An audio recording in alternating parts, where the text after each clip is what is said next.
கிணறு என்பதை குறிக்கும் சொல் கிணறுனா கேணி. சித்தம் என்பதன் பொருள் சித்தம்னா உள்ளம். மாடங்கள் என்பதன் பொருள் மாளிகையினுடைய அடுக்குகள். ஓகேங்களா. நன்மாடங்கள் என்னும் சொல்லை பிரித்தெழுத கிடைப்பது நன்மை பிளஸ் மாடங்கள். நிலத்தின் இடையே என்னும் சொல்லை பிரித்து எழுத கிடைப்பது நிலத்து பிளஸ் இடையே. நிலத்தின் பிளஸ் இடையே. முத்து பிளஸ் சுடர் என்பதை சேர்த்து எழுத கிடைக்கும் சொல் முத்துச்சுடர். ஓகேங்களா. முத்துச்சுடர். நிலா பிளஸ் ஒளி என்பதை சேர்த்து எழுத கிடைக்கும் சொல் நில ஒளி. இது முத்து சுடர் போல நில ஒளி வேணும். தூய நிறத்துல மாடங்கள் வேணும். சித்த மகிழ்ந்திட தென்றல் வேணும். அதை காற்று.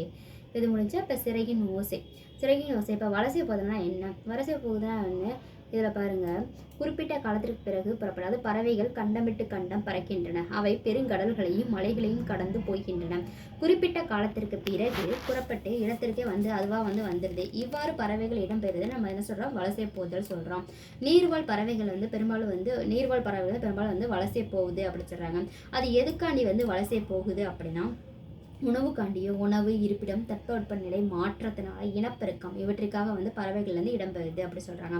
நிலவு, விண்மீன், புவியீர்ப்பு புலம் ஆகியவற்றை அடிப்படையாக கொண்டுதான் பறவைகள் இடம்பெயருது. எதுக்குனால இடம்பெயருது அப்படின்னு கேட்டாங்கன்னா, நிலவு, விண்மீன், புவியீர்ப்பு புலம் ஆகியவற்றை அடிப்படையாக கொண்ட பறவைகள் இடம்பெயர்கின்றன.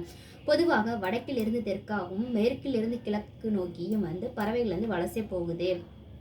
இதில் வேறு என்ன இருக்குன்னா, அந்த வலசை போகும்போது பறவையினுடைய உடலில் என்ன மாற்றங்கள் வருது. தலைகளை சிறகுகள் வளருதான். இறகுகளுடைய நிறம் மாறுது. உடலில் கற்றையாக முடி வளருது. அப்போ சிறகு வளர்றது, நிறம் மாறுது. உடலில் கற்றையாக முடி வளருது அப்படின்னு சொல்கிறாங்க. இதில் தமிழகத்திற்கு வெளிநாட்டு பறவைகளும் வலசை வருவதை இலக்கியங்கள் செய்திகள் உள்ளன. ஏறத்தாழ 1500 ஆண்டுகளுக்கு முன்பு சத்திமுத்து புலவர் என்ன சொல்றாருன்னா, நாராய் நாராய் செங்கல் நாராய் என்னும் பாடலை எழுதியிருக்காரு. யார் எழுதியிருக்கா? சத்தியமுத்து புலவர். என்னது எழுதியிருக்காருன்னா, நாராய் நாராய் செங்கல் நாராய் அப்படிங்கிற பாடலை எழுதியிருக்காரு. அந்த பாடலில் தென் திசை குமரி ஆடி வடதிசை ஏகுவர் ஆயின் என்ன அடிகள் பறவைகள் வலசை போகிற செய்தியை குறிப்பிடுது அப்படின்னு சொல்றாங்க. இப்போ சத்தியமூர்த்தி புலவரை இந்த பாடலை சொல்கிறாரு. இதில் எதை பற்றி சொல்கிறாருன்னு பார்த்தா, தென் திசை குமரி ஆடு வடை திசை ஏகுவர் ஆயின் அப்படிங்கிறது. இதில் பாருங்கள், ஐரோப்பாவில் இருந்தே தமிழகத்திற்கு செங்கல் நாரைகள் வருவது தற்போது ஆய்விலும் உறுதிப்படுத்தப்பட்டு உள்ளது. வெளிநாட்டு பறவைகளுக்கும் புகலிடமாக திகழ்கிறது எது? நம்மளுடைய தமிழ்நாடு. இப்போ சிட்டுக்குருவி இப்போ கொஞ்சம் கொஞ்சமாக அழிஞ்சிட்டு வருது. எதுனா சிட்டுக்குருவி. சிட்டுக்குருவி ஆண் பெண் ரெண்டு இருக்கான். அதில் உடல் பகுதி ஆணுக்கு ஆண் பெண் வேறுபட்ட உணர முடியும். ஆண் குருவியோட தொண்டை பகுதி எப்படின்னா கருப்பு நிறத்துல இருக்குமா. இதே உடல் பகுதி அடர் பழுப்பாக இருக்கும். பெண் குருவினுடைய உடல் முழுவதும் மங்கிய பழுப்பு நிறத்துல இருக்கும். பெண்ணுக்கு நல்லா மங்கிய நிறத்துல இருக்குமா. அதே ஆணுக்கு கருப்பு, அதனுடைய தொண்டை பகுதி கருப்பு நிறத்துல இருக்கும் அப்படிங்காங்க. இதை வச்சு நம்ம கண்டுபிடிச்சுக்கலாம்.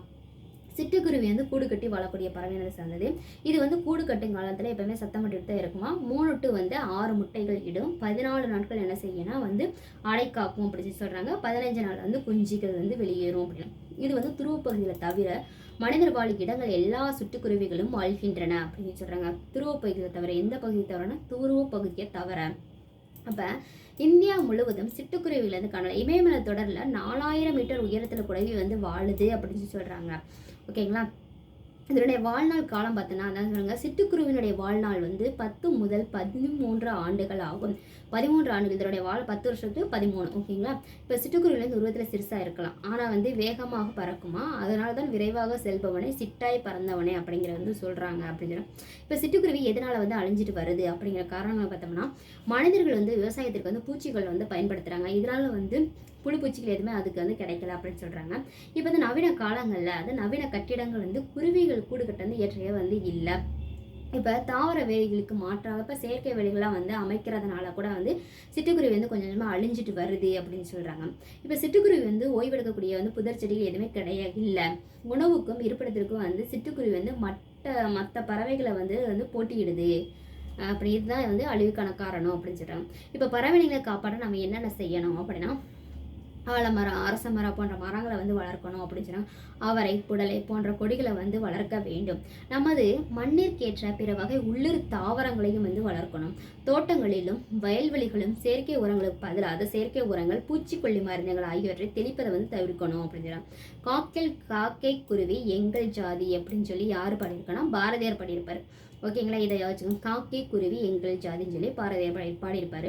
இப்போ சமைப்பதற்கு இப்போ பாரதியார் பார்த்தீங்கன்னா சமைப்பதற்கு வந்து அவங்க ஒய்ஃபு வந்து அரிசியை வந்து எடுத்து வச்சுருப்பாங்க. அதை வந்து அந்த குருவிகளுக்கு வந்து போட்டு மகிழ்ந்திருப்பார், பறவைகளுக்கு அப்படின்னு சொல்லுவாங்க. பாருங்கள், சமைப்பதற்கு தாம் மனைவி வைத்திருந்த சிறிதளவு அரிசியும் முற்றத்தில் இருந்து சிட்டுக்குருவிகளும் மகிழ்வுடன் போட்டுவிட்டு பட்டினியாக இருந்தாராம். யாரு? பாரதியார். மனிதர்கள் இல்லாத உலகில் பறவைகள் வாழ முடியும், ஆனால் பறவைகள் இல்லாத உலகில் மனிதர்கள் வந்து வாழ முடியாது அப்படின்னு சொல்கிறாங்க. என்கிற வந்து பறவைகளை யாருன்னா சலீம் அலி. ஓகேங்களா. இங்கே பாருங்க, பறவையை பற்றிய படிப்பு வந்து என்ன? ஆர்னித்தாலஜி. அப்போ பறவைகளை பற்றி படிக்கிறதுக்கு என்ன பேருனா ஆர்னித்தாலஜி. உலக சிட்டுக்குருவி நாள் வந்து மார்ச் 20. ஓகேங்களா. இதில் பாருங்கள், பாக்ஸ் கொஸ்டின் பார்ப்போம். ஃபஸ்ட்டு இதில் பாருங்கள், கப்பல் பறவை சிறகடிக்காமல் கடலையும் தாண்டி பறக்கக்கூடிய பறவை தான் எனது கப்பல் பறவை. இது வந்து தரையிறங்காமல் 400 கிலோமீட்டர் வரை பறக்குமா. இதுக்கு என்ன பேருனா கப்பல் கொள்ளைக்கடை அல்லது கடற்கொள்ளை பறவைன்னு சொல்லி அழைக்கப்படுறாங்க. அப்போ கப்பல் பறவைக்கு இன்னொரு பேர் எதுனா கப்பல் கொள்ளைக்கடை அல்லது கடற்கொள்ளை பறவை. இது 400 கிலோமீட்டர் வந்து பறக்குமா. இதில் பாருங்க, இந்தியாவின் பறவை மனிதன் சொல்லி யாரை அழைக்கிறான்?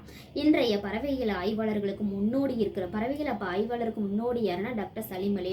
தம் வாழ்நாள் முழுவதும் பறவைகளை பற்றி ஆராய்ச்சி செய்வதிலும் அவற்றை படம் பிடிப்பதிலும் ஈடுபட்டார். அதனால தான் இவர் வந்து இந்தியாவுடைய பறவை மனிதன் சொல்லி அழைக்கப்படுறாங்க. இந்தியாவுடைய பறவை மனிதர் யாரு? டாக்டர் சலீம் அலி. இவர் வந்து தன் வாழ்க்கை வரலாற்று நூலுக்கு சிட்டுக்குருவின் வீழ்ச்சி அப்படிங்கிற வந்து பெயரும் விட்டுருக்காரு. ஓகேவா. அதனுடைய வாழ்க்கை வரலாற்று என்ன பேர் இருக்கு? சிட்டுக்குருவின் வீழ்ச்சி அப்படிங்கிற பேர் வந்து இருக்கு. இப்போ வந்து ஆர்டிக் காலா. இந்த ஆர்டிக் காலாங்கிறது வந்து என்ன? உலகிலேயே நெடுந்தொலைவு 22,000 கிலோமீட்டர் பயணம் செய்யக்கூடிய ஒரு பறவை இனம். ஓகேவா. அதான் ஆர்டிக் காலா. 22,000 கிலோமீட்டர் வந்து பயணம் செய்யுமா அந்த பயணம். இதில் வந்து அடுத்து ஒன்வேடு பார்ப்போம். சரியான விடையை தேர்ந்தெடு. தட்ப வெப்பம் என்ன சொல்லை பிரித்தெழுத கிடைப்பது? தட்பம் ப்ளஸ் வெப்பம். ஏ. ஓகேங்க. வேதி உரங்கள் என்ன சொல்லை பிரித்தெழுத கிடைப்பது? வேதி ப்ளஸ் உரங்கள். தரை ப்ளஸ் இறங்கும் என்பதை சேர்த்து எழுத கிடைக்கும் சொல் தரை இறங்கும். எது? வழி ப்ளஸ் தடம் என்பதை சேர்த்து எழுத கிடைக்கும் சொல் வழித்தடம். இருக்கா. சிட்டுக்குருவி வாழ முடியாத பகுதி துருவப்பகுதி. மிக நீண்ட தொலைவு பறக்கும் பறவை வந்து ஆர்டிக் காலா 22,000 கிலோமீட்டர். இது பறவையினுடைய வலசை போவதை பற்றி பாடிய தமிழ் புலவர் யாரு? சத்தியமூர்த்தி புலவர். பறவைகள் இடம்பெயர்வதற்கு டேஸ் என்ற பெயர்னா வலசை போதல். இல்லை. இந்தியாவின் பறவை மனிதர் டாக்டர் சலீம் அலி. பறவைகள் வலசை போக காரணங்களில் ஒன்றுனா நிலவு, விண்வெறுப்பு புலம், புவி வந்து விண்மீன் இருப்பாருங்க. நிலவு, விண்மீன், புலம், புவியிருப்பு இருக்கு. நிலவு, விண்மீன், புவியிருப்பு புலம் இதனால வந்து வலசை போவதற்கான ஒரு காரணமாக வந்து இருக்கு. இப்போ கிழவனும் கடலும். இதில் பாருங்க, கிழவனும் கடலும் அப்படிங்கிற ஆங்கில புதினத்தை தமிழில் மொழிபெயர்க்கப்பட்டிருக்காங்க. அதில் வந்து அவங்களுக்கு நோபல் பரிசு கிடச்சிருக்கு. எப்போனா 1954 நோபல் பரிசு வந்து பெற்றிருக்கு. நூலோட ஆசிரியர் யாருன்னு பார்த்தாங்கன்னா எர்னஸ்ட் ஹெமிங்வே. ஓகேங்களா. இதை ரீட்மெண்ட் பண்ணிக்கோங்க. இது ஒரு கதை.